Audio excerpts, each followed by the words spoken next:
The Edmond de Rothschild Group is a major player in private banking and asset management, its two core businesses.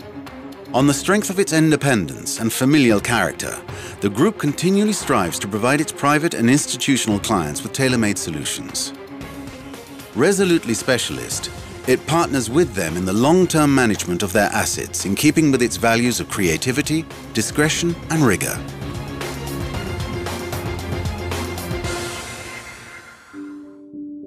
Team autonomy, underpinned by a group on a human scale, are the keys to performance and innovation. Present in 17 countries with over 30 offices worldwide, the group is currently one of Europe's most dynamic financial establishments. Vision, spirit of enterprise and excellence are embodied in a single name, Rothschild. Meyer Amschel, the founder of the dynasty, was born in Germany in 1744. Orphaned at the age of 12, his destiny was to be exceptional, transforming the modest family enterprise into a bank of renown. Each of his 5 sons headed a branch of the family bank in the financial capitals of a then rapidly growing Europe. This dynasty would engender 7 generations of exceptional men and women, keenly aware of their time, driven by a passion for innovation and enterprise. They played an essential role in building up Europe's financial, cultural, scientific and intellectual heritage. Construction of railways, discovery of oil fields, participation in the founding of the Suez Canal, the Rothschilds helped to build a new global industrial era. Unity, integrity, activity is the family motto. The very same values upon which Baron Edmond de Rothschild would found his group in 1953. A visionary, like his forebears, he anticipated the changes in banking and specialized in wealth and asset management. Daring and innovation are also the watchwords of Benjamin de Rothschild, who developed cutting-edge services in financial risk management within the group before taking over its leadership from his father in 1997. Today, he can be proud of its strong growth. Handed down from generation to generation, the founding values which drive the bank are also those which have guided the Rothschild family in its many undertakings, whether winemaking, scientific, artistic or philanthropic. The epitome of elegance and refinement, the Domaine de Mont d'Arbois, created by Baroness Noémie de Rothschild in 1920 in Megève, provides a privileged and authentic welcome worthy of this family of aesthetes. Respect for time and for the environment at the 30 Arpents farm, which produces the only Brie de Meaux Fermier AOC cheese via new sustainable farming techniques. Humanism goes hand in hand with capitalism via the support of numerous philanthropic projects through international foundations.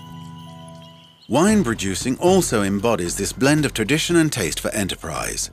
The Lafite Rothschild heritage inspires the creation of premium wines in the Clark and Les Laurets vineyards, but also in South Africa and Argentina. Team spirit and performance on the seas too, with the Gitana racing yachts, with a string of amazing victories to their credit, ever since the first speed record set by Baroness Adolphe de Rothschild in 1876. On the strength of its history, and turned towards the future, on behalf of its clients, the Edmond de Rothschild Group both perpetuates and renews the tradition of excellence embodied in its name.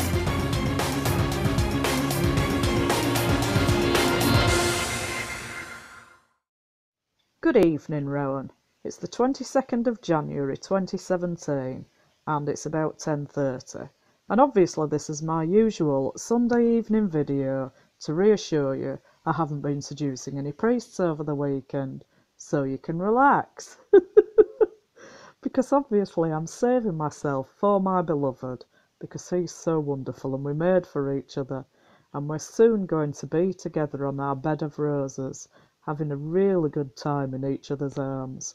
And I expect your wife sprucing herself up as well.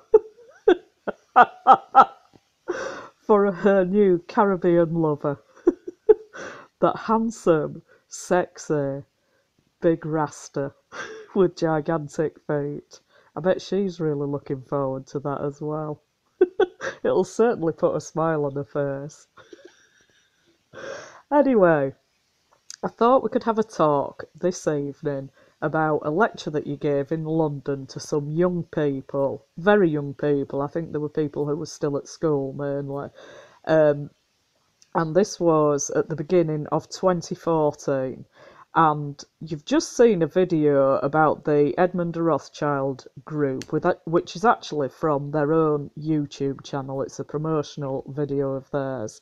And the reason that I've shown that is that you can see that from the picture that's on the screen at the moment, that this event was partly sponsored by the Edmond de Rothschild Foundation. And I thought this would be a good video to follow on from the one I did on Friday, where you appeared to be reading from the same script as David Mayer de Rothschild of the Rothschild banking dynasty, promoting environmentalism, I mean, and the bogus global warming hoax. So, anyway, so that's Edmond de Rothschild, and there is going to be some more information about him later in the video, from a video made by a man called George Hunt, who was a businessman in Colorado, and he also was quite interested in conservation and things, and he had an environmental business. And sometime around 1987, his son told him that he wanted to go to the Arctic. So not long after that, George Hunt saw an advert for the 4th World Wilderness Congress in Denver, Colorado. This was in 1987. So he thought it would be a really great idea if he went along to that.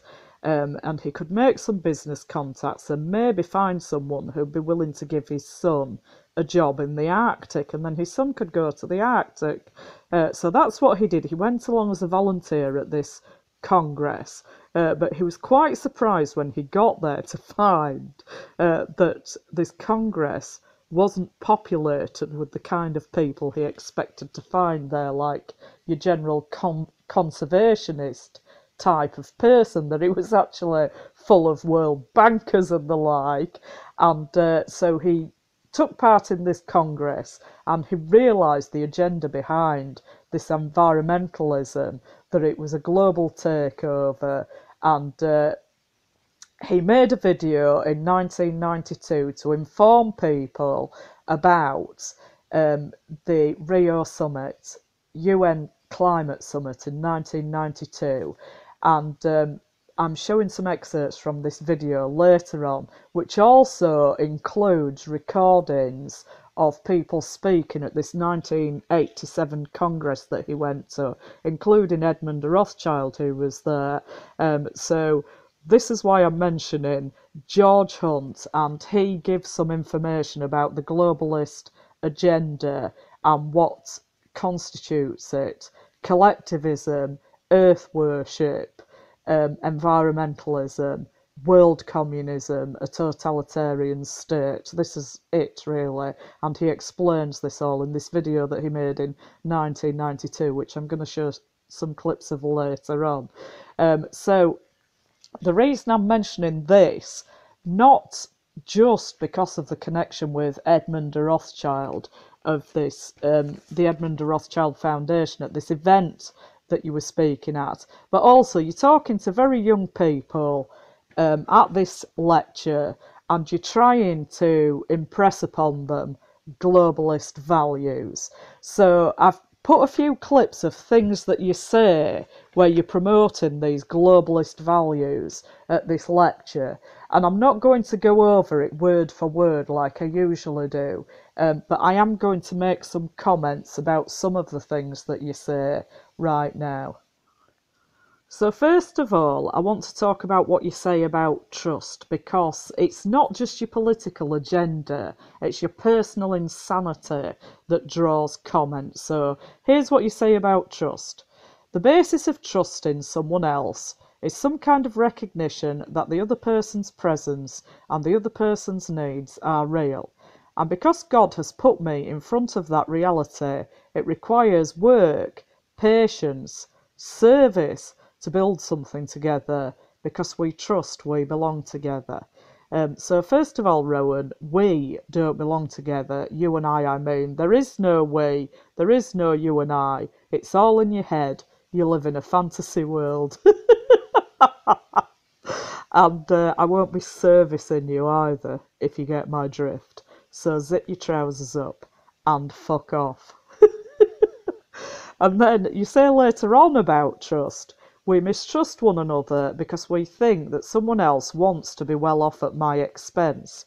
Well, you do want to be well off at my expense, Rowan. That's why you've put me through all of this for decades. And you also want to be well off at everybody else's expense as well, including your own children, because that's why you sold your soul to Satan and you're promoting all this globalist takeover, which is to the detriment of the majority of people on the planet. And you talk about people being involved with one another as well. So you'd like to think you're involved with a lot of people you're not actually involved with, like me, for example.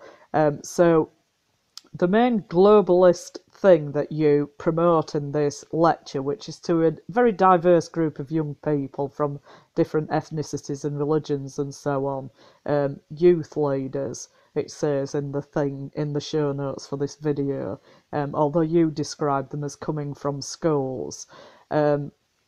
So the main thing that you're promoting to these people, you talk about interdependence a lot, so you're promoting collectivism a lot, and you talk about diversity, but what people like you mean by diversity is people who look and dress differently, but all agree with you. All agree with you with your cultural Marxist ideals. That's what people like you mean by diversity. You want us all assimilating in the collective, and you're pretending this is because of care for other people. But really, it's just to erode the distinctiveness of various cultures, religions, value systems, nations, and this kind of thing, which makes people, if they don't feel they have anything that's inherently theirs, then they've got nothing that's worth defending. So they're more easily pushed around by the agents of a totalitarian state, which is the globalist agenda.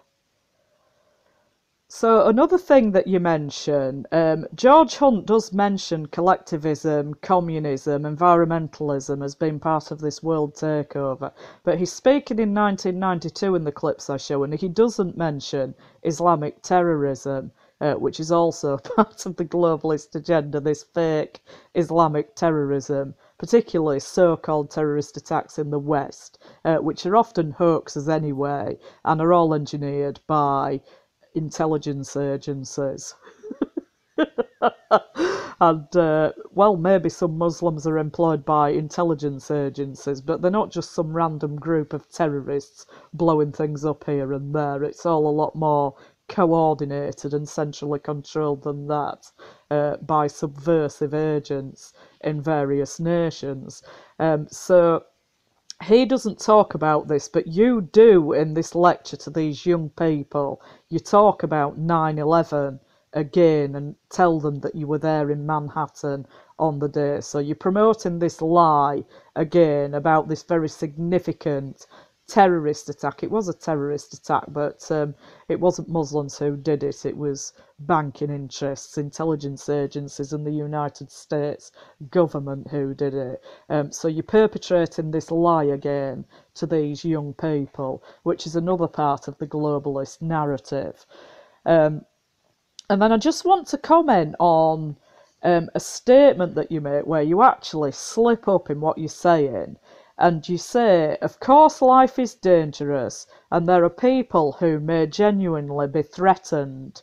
And then you hurriedly change that to threatening. So you say, of course life is dangerous, and there are people who may genuinely be threatening. What do you do when you feel threatened? So I'm genuinely threatened, aren't I, Rowan? Because you keep threatening me. And you want me to feel threatened all the time, but you haven't got the balls to do that yourself, so you co-opt other people, you triangulate, which is a thing that extreme narcissists and psychopaths do. So you play the victim, or you pretend that you're being helpful, and you co-opt other people to do all of your dirty work for you. And I mentioned this in the last video. So the final point I want to make in this section, you actually talk about the devil in this section. You don't usually talk about the devil. You don't actually believe in the devil. You've got atheistic views, really. You think you're the centre of the universe. So the possibility of any entity existing, whether God or the devil or anything like that, who might be more powerful than you and have more influence, is something that you simply can't tolerate because of your extreme narcissism.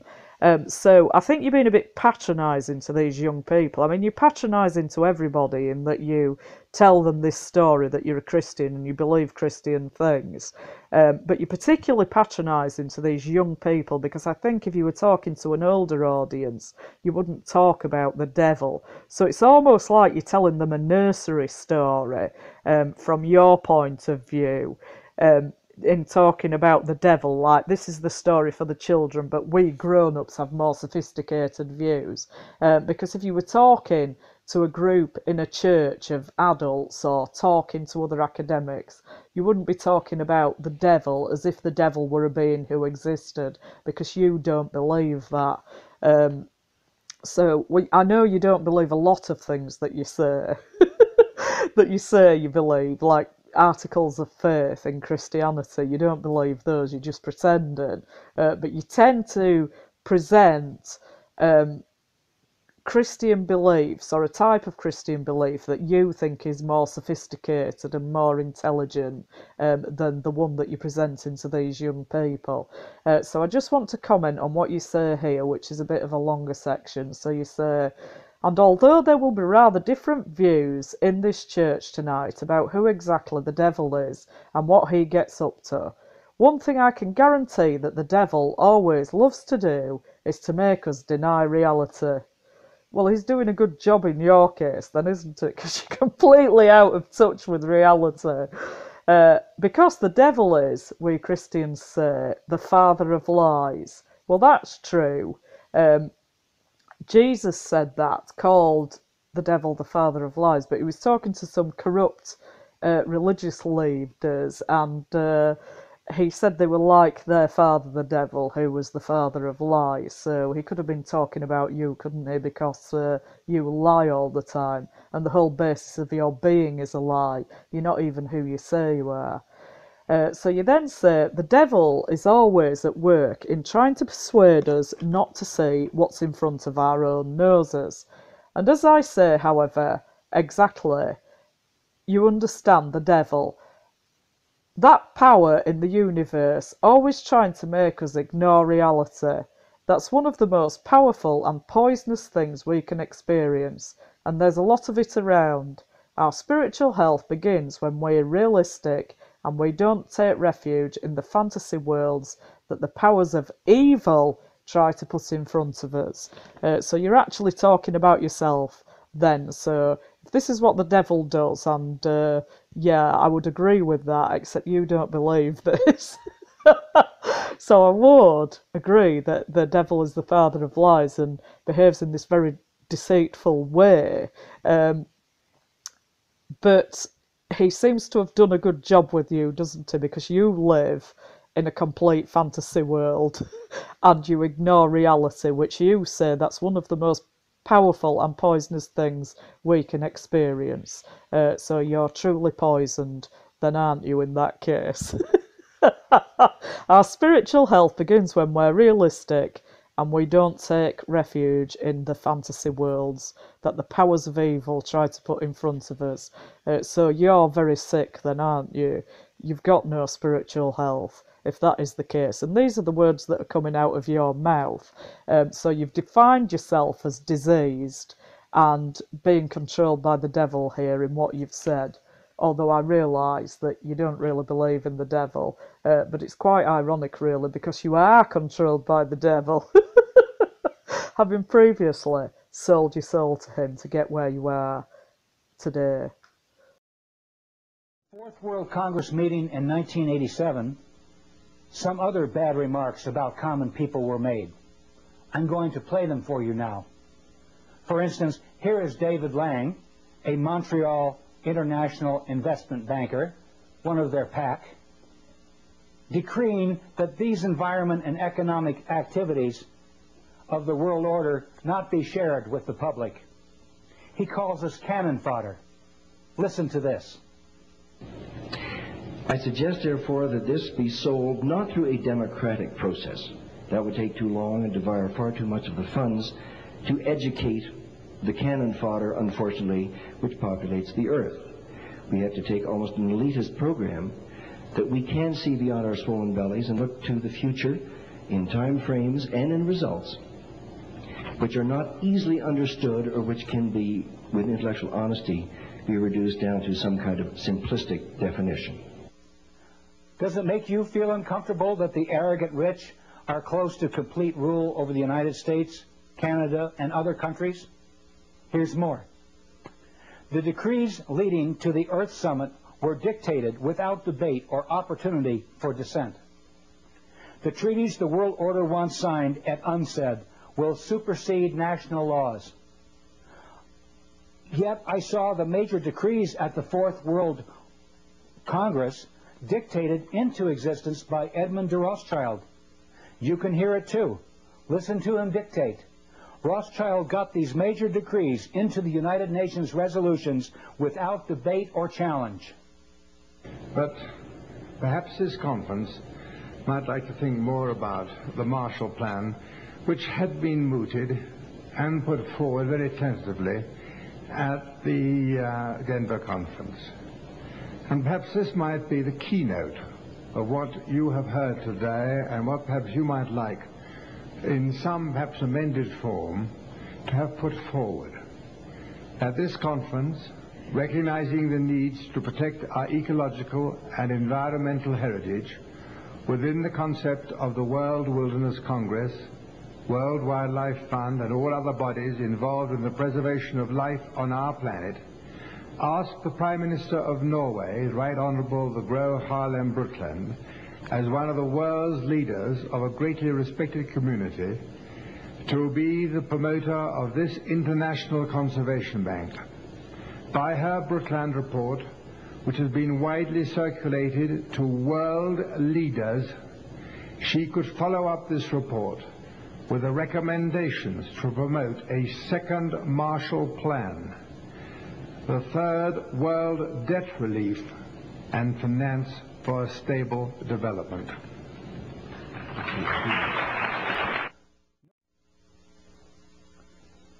The Fourth World. No one really talks about the Fourth World, do they? That's because we haven't seen the Fourth World come about. The Fourth World came up in the title of the Congress I attended. It was called the Fourth World Wilderness Congress. Maurice Strong said it was called the Fourth World because it was the fourth one of these environment congresses that Edmond de Rothschild had created. I learned later that the world order refers to the coming one world government as the Fourth World. World control by the world order, where there is no more first, second, and third world. Just a boundaryless planet which is called the Fourth World Wilderness. Yogis and shamans refer to it as the Fourth World Wilderness, the lostness of the mind. The lostness of the mind refers to the collective consciousness. Persons will be coerced through lies, drugs, fear, and pain to surrender themselves, their egos, to the collective consciousness. The Fourth World will be a return to a society much like the Caesars or Babylon or the Fourth Reich. Within the fictionalized societies described in Huxley's Brave New World and Brave New World Revisited and Orwell's classic 1984. We will flourish with only a whimper. The world order wants to create a new society out of the ashes of chaos. A collectivist fourth world complete with a collectivist religion, collectivist finance, and unchecked world national socialism. The world order will offer Gaia, Mother Earth, to the masses as the Big Brother image to worship in the Fourth World. Maurice Strong has already set up a 140,000-acre project in Crestone, Colorado, to develop this Earth religion system. Projects are funded by the Rockefeller Fund, among other foundations. The Earth Summit will link environment with industry. The lords of the UNCED conference will be the masters of who gets what and when if we don't do something about it quickly. Who leads the environment movement? The convener of the summit, Maurice Strong, identifies Baron Edmond de Rothschild as the creator of the environment movement. Here are his own words describing Rothschild as the positive synthesis of environment on the one hand and growth and development on the other. Listen carefully as Maurice Strong introduces Baron de Rothschild. So there is no better person. He epitomizes in his own life that positive synthesis between environment, conservation on the one hand, and economics on the other. And I'm just delighted to have this opportunity of introducing to you Edmond de Rothschild.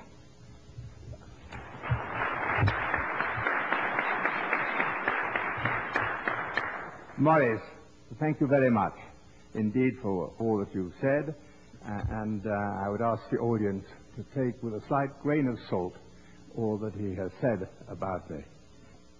Rothschild is the positive synthesis of environment on the one hand, that's the thesis, and growth and development on the other, that's the antithesis. He very clearly admits that the Rothschild combination, including the Rockefellers and most world capitalists, aim to control the environment and development movement as the synthesis. Power will converge into their hands through the Rio Conference. The synthesis, the head of the power, merges into the House of Rothschild. So let's get the proceedings running now, and we will see how we go. Thank you. Mr. Maurice Strong, whom most of you already know. Thank you very much, and you've already heard perhaps too much from me, so I think we're reaching the point at which we want to involve you, all of you, in the next step of this conference, which is really to come to grips with some of the principal action-oriented issues. And one of the most important initiatives that is open here for your consideration is that of the conservation banking program.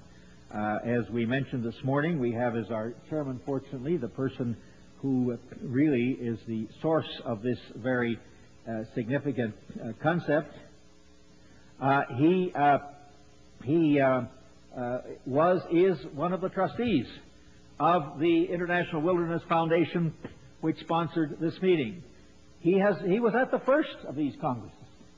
So his conversion to the relationship between conservation and economic development has been a pioneering one. His work on many dams. I used to be in the hydroelectric power part of the energy business myself.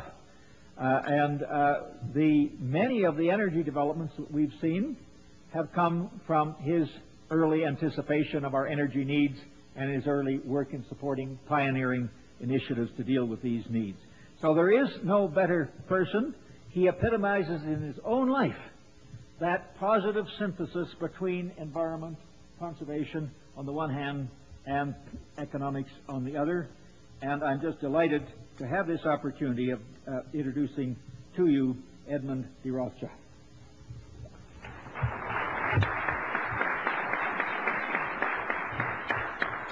Maurice, thank you very much indeed for all that you've said, and I would ask the audience to take with a slight grain of salt all that he has said about me.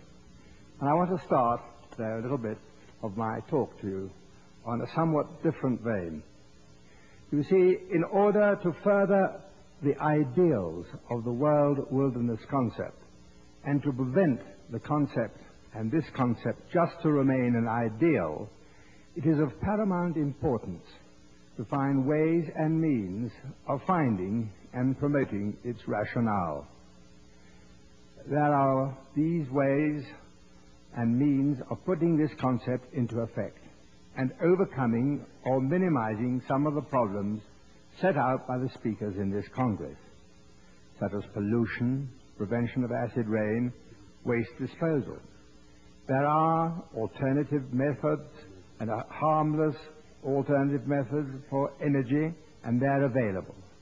Alternative uses of water resources not involving vast inundations of land or displacing humans and its indigent wildlife, harnessing wave energy, solar energy, wind power, just to mention a few.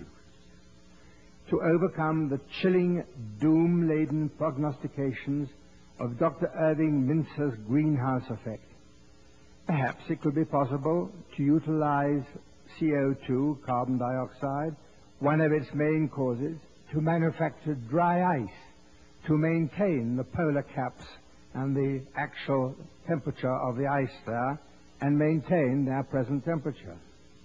Innovative and modern technology, world waste material, collected and perhaps burnt in volcanic areas or buried so deep in the earth, in the wilderness desert areas of the mid-Sahara where nobody goes, or in the empty quarter in Arabia, or the Gobi Desert. But all these ideas and visions, some far-fetched, and above all, the continuation of this Congress needs money. A start has been made by the thoughts and care of one man. Michael Sweetman. His ideas have had lip service paid to them by some of our speakers here during the Denver conference. The meetings now of the new concept of an international conservation banking program involves all sectors of the human community, governmental and intergovernmental agencies, the public and private agencies, large charitable foundations, as well as ordinary individuals worldwide. Michael Sweetman has written the foreword to this concept. Its final form will no doubt be altered, watered down, or widened, but this convention must put forward this charter, and with the collective wisdom available here today, the charter can be enhanced, embracing those who have given their thoughts in the Denver Public Forum.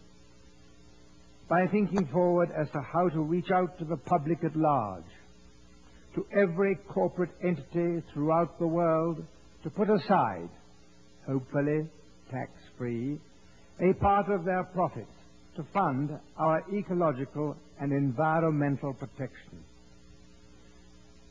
Ladies and gentlemen, every country has its own problems, its indigenous peoples and its wildlife. This International Conservation Bank must know no frontiers, no boundaries.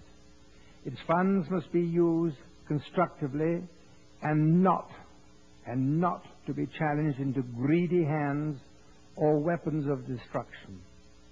I hesitate to link this bank with world wilderness, but I would like to link it with our survival as a human race.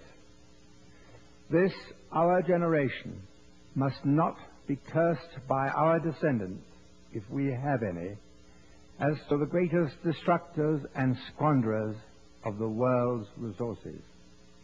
That great philosopher and cleric, Teilhard de Chardin, wrote, and I quote, "Man can harness the winds, the waves, and the tides. But when he can harness the energy of love, then for the second time in the history of the world, man will have discovered fire." Michael Sweetman. Michael Sweetman, your love for the world wilderness concept has given you the necessary fire in your belly to produce the germ of the future needs of this concept. And I have great pleasure in asking you to put it forward.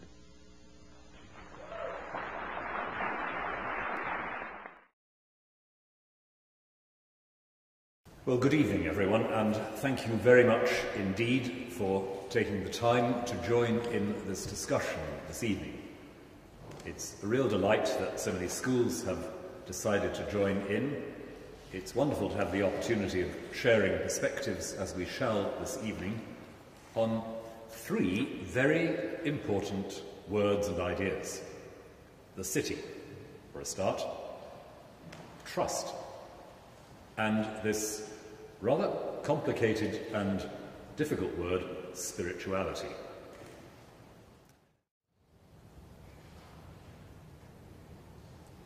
So, if we were to move on from there to think about trust, I think perhaps we might see how all of this spiritual reflection in life begins to open up for us the possibility of a life lived in trust rather than in fear.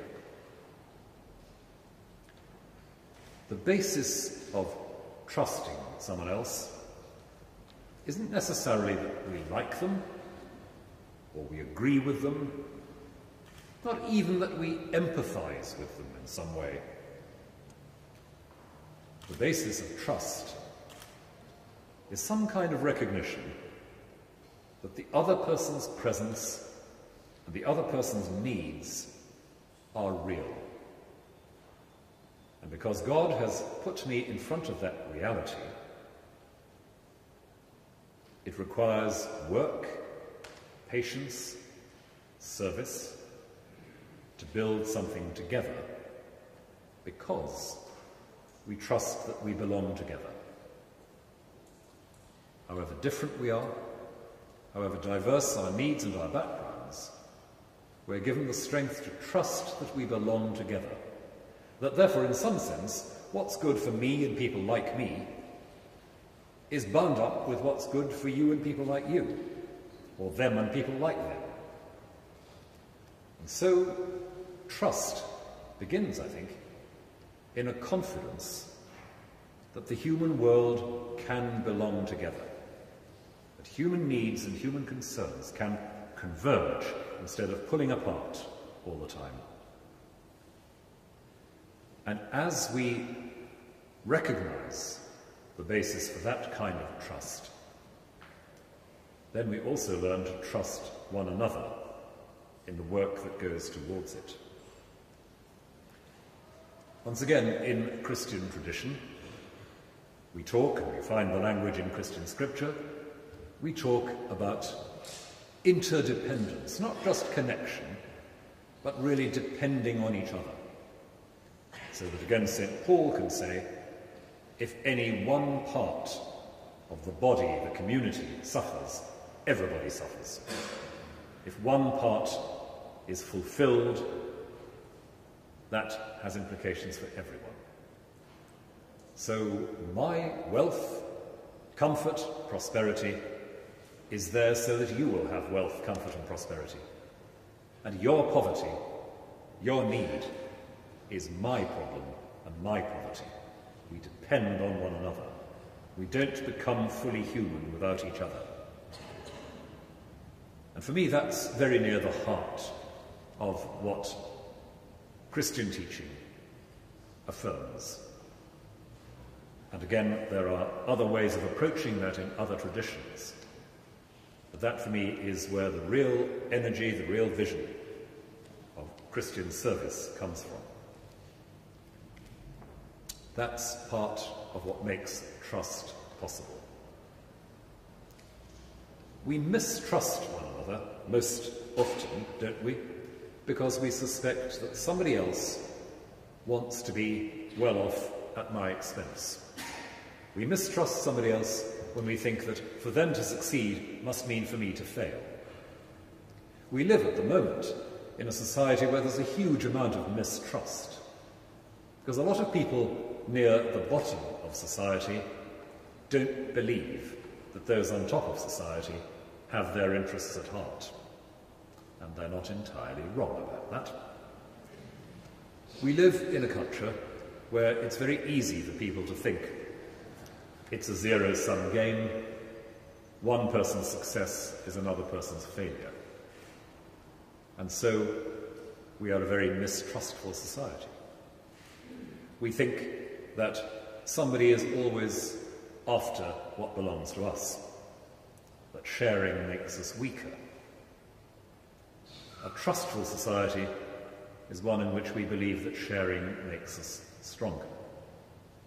And I've tried to give you some reasons for believing that that is a profoundly religious perspective on society. And maybe that is one of the simplest things we can say in the society we now live in. It's so easy to think sharing makes us weaker. Faith tells us sharing makes us stronger, as it takes us further towards that world in which we are all involved with one another, depending on one another, at each other's service. And when we trust that there is a common destiny and calling for human beings, then we can trust the other, the stranger, the person who's different, more easily. So, why doesn't this happen? The short answer, of course, is that this is very hard work. Urban life is risky. And we all of us like our comfort zones, and we all of us like to be with people who are like us. And we all of us secretly believe that the world would be fine if it were full of people like us. Other people's agendas often look threatening to us. And let's be honest, sometimes they are threatening to us. Let me be personal for a moment, because it struck me as both tragic and comic, this little experience I'm going to relate. I was actually in New York on September the 11th in 2001, and I was about 2 blocks away from the World Trade Center when the planes hit it. And the experience of that day, the terror and chaos of those few streets around the World Trade Center on 9/11, I won't forget very easily. A little later, I wrote about the experience that I and my friends had shared that day. And one of the things I wrote was, it's very easy if somebody comes at us violently to think that the most effective response is another kind of violence. And that's what we've got to get beyond. But I had an email from somebody in the United States who said, "You must be crazy. What you don't realize is that these people want to kill you." And I thought, well, actually, I noticed that on September the 11th. But it seemed to me one of those deeply ironic examples of how people can fail to see something. Of course, life is dangerous. Of course, there are people who may genuinely be threatening. The question is, what do you do when you feel threatened? Do you close up? Do you lash out? Or do you try and go deeper into yourself and find the resources that will enable you, in the very long term, to build the kinds of relations and the kinds of connections that will make it just a little bit less likely that this world will be scarred by horrific violence like that? That takes time. It's not quick, it's not simple. And that's why we don't see a whole lot of it a lot of the time. And that suggests to me, beginning to move into this realm of spirituality, that suggests to me that the first spiritual imperative is realism. Realism. Recognize what this community is like. In a city, you simply have to get used to the fact that not everybody is like you. You have to get used to the fact that you will see and hear strange things around you, and sometimes very strange people. That you live in this context of diversity, and you mustn't try and deny it. One of the saddest things that people can do is to deny the reality of difference and variety around them, and say, with a little bit of effort, we can pretend that actually we only have to deal with people who are like us after all. Other people are there, and you have to work with them today. Not tomorrow or the day after, but today. I think this is actually a very important dimension of being spiritual. That realistic perspective which says, today, here and now, you start to live well. You don't put it off, and you don't deny the complexity of the challenge that meets you today. Every morning in morning prayer in my church tradition, we say the words, "Today, if you will hear his voice, harden not your hearts." Today, if you will hear his voice, harden not your hearts. The spiritual life begins by saying, actually, it's here and now where we begin. And although there will probably be rather different views in this church tonight about who exactly the devil is and what he gets up to, one thing I can guarantee that the devil always loves to do is to make us deny reality. Because the devil is, we Christians say, the father of lies, the devil is always at work in trying to persuade us not to see what's in front of our own noses. As I say, however exactly you understand the devil, that power in the universe always trying to make us ignore reality, that's one of the most powerful and poisonous things we can experience. And there's a lot of it around. Our spiritual health begins when we're realistic and we don't take refuge in the fantasy worlds that the powers of evil try to put in front of us. God is always bringing us back to here and now.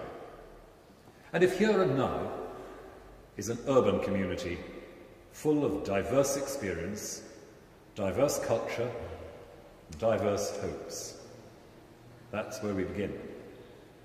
Respect for the reality in which God has placed us, and diverse reality.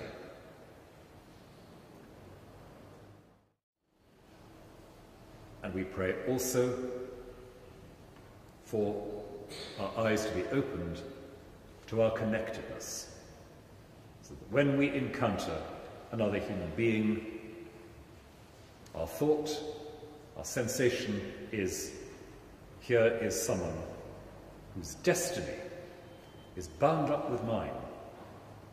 And in the long term, I'm not going to be human without them. That's such an ambitious and sometimes such an unlikely thing to say. I'm not going to be human without them. We look around, walk down Piccadilly after this lecture when you're recovering from the onslaught, walk down Piccadilly and think, that person, that person, that person, I'm not going to be fully human without them in some great, mysterious, unimaginable future, because we're all involved with one another in growing up in our humanity. Why do you resist? We only wish to raise quality of life for all species. I like my species the way it is. A narrow vision.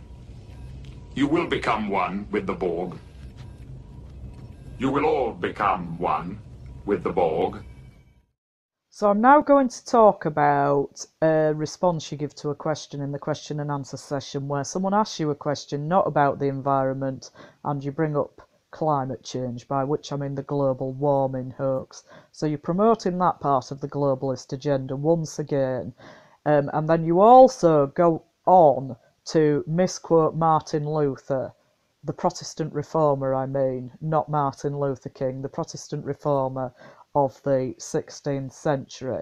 By the way, this is a photo of you on the screen which was taken this afternoon, where you were actually at a conference about Martin Luther, the Protestant reformer. So I think that's quite a nice irony there. So here you are, showing your expertise on Martin Luther, when you repeatedly misquote him. Now, you say that Martin Luther said, and you've said this repeatedly, and I'm going to show some examples of it, rather like you've misrepresented Leviticus 25 repeatedly in order to promote communism, and actually said that Leviticus 25 says the opposite of what it says, so you're able to promote communism, which is part of the globalist agenda. Similarly, you misquote Martin Luther in exactly the same way, which I'm going to explain in a minute, in order to promote the globalist environmentalist agenda. So this is another example of you misrepresenting Christian tradition in order to promote globalist values. And you've also done it with the story of Noah as well, and I've made a video about that as well. That's one of your more hilarious lectures that you gave about Noah. Actually, it still makes me laugh just thinking about it. So the way that you've misquoted Martin Luther, you say that Martin Luther said, "If I knew the world was ending tomorrow, I'd still plant a tree." There's two problems with this. First of all, Martin Luther is highly unlikely to have said that. It doesn't appear in his works anywhere. I'm going to read a quotation about that in a minute. And secondly, you haven't even got the quotation right that's attributed to Martin Luther. So I'm now going to read from a book by Scott H. Hendricks, which I've quoted in a previous video where I mentioned this. So I'm going to quote from this book. Scott H. Hendricks was the professor of Reformation history at Princeton Theological Seminary, and he chaired and may still chair the continuation committee of the International Congress for Luther Research. So he's written several books about Martin Luther, and I'm quoting here from Martin Luther, a very short introduction, which was published by Oxford University Press in 2010, and I'm quoting from page 90. So here's what he says. Luther is widely thought to have said, "If I knew the world was to end tomorrow, I would still plant an apple tree today."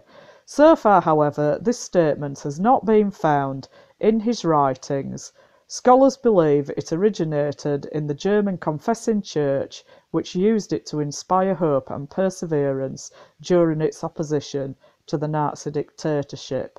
And actually, there's no record of this statement being attributed to Martin Luther, no written record before, I think, the 1940s, maybe even as late as the 1950s. And of course, Martin Luther was around in the 16th century, so all his works come from then. So the point is that even the saying that's attributed to Martin Luther is that I would plant an apple tree, whereas you say I would plant a tree. Now, the significance of an apple tree is that it provides food, and the food for people, and the significance of a fruit tree rather than some other food crop like wheat or cabbages or something is that it's several years after you've planted the tree before you can get a harvest from it. Several decades in the case of some fruit trees, like olive trees, for example.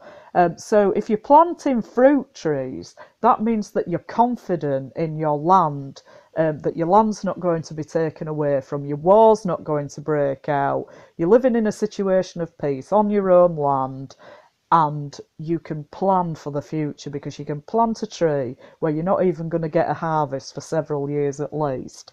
So that's the significance of planting an apple tree, to provide food for people.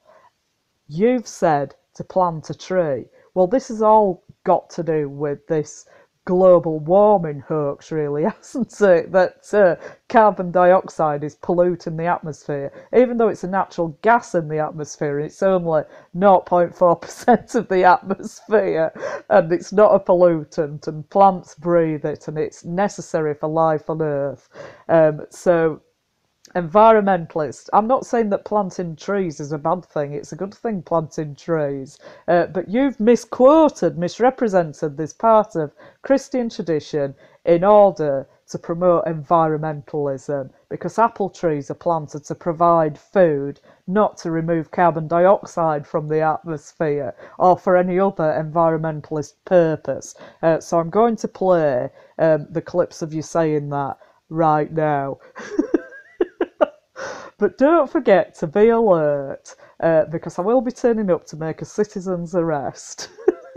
And obviously I won't be seducing any priest, because I'm saving myself for my beloved, because he's so wonderful and we're made for each other, and we're really, really looking forward to being together on our bed of roses, having a really good time in each other's arms. And don't forget either to keep thinking about your wife running off with that big rasta once you're in prison. So I'll leave it there for this evening. But don't forget once again to be alert. Hasta la próxima.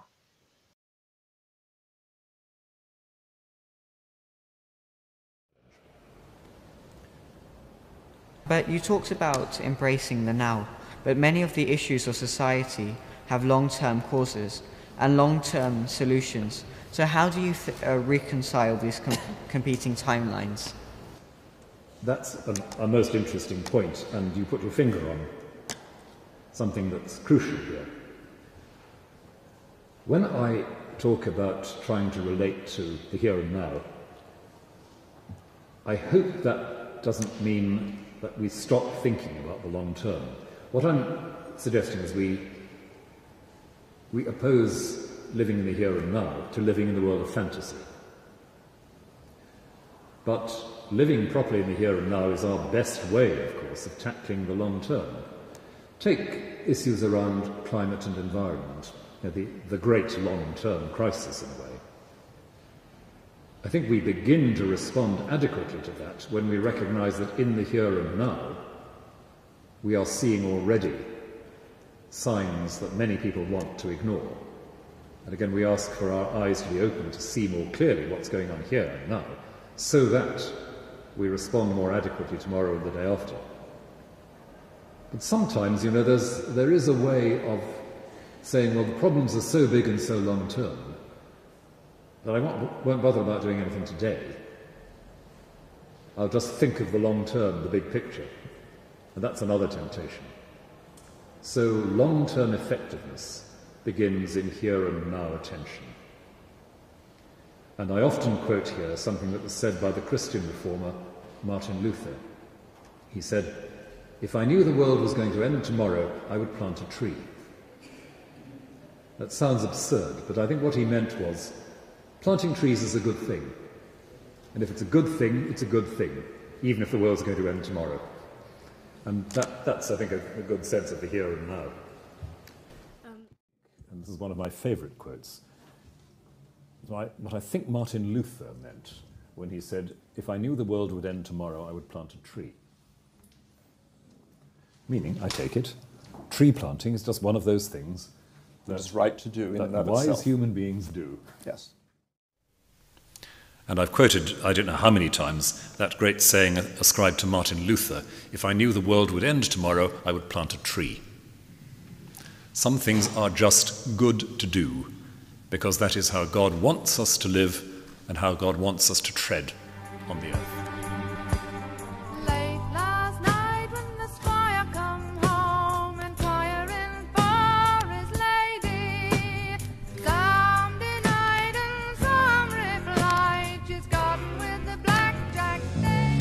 The footman memorized the number, but the prince still holds both the slippers. And usually a premise for a bed sit and Canterbury Tales. Canterbury Tales. Accused me of wasting your time. Now I've got something much better in mind. Robert De Niro's waiting, talking Italian.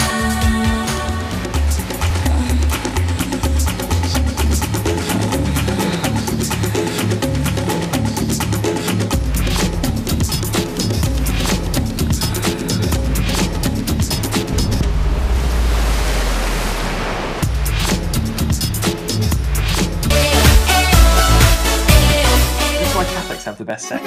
Adelante.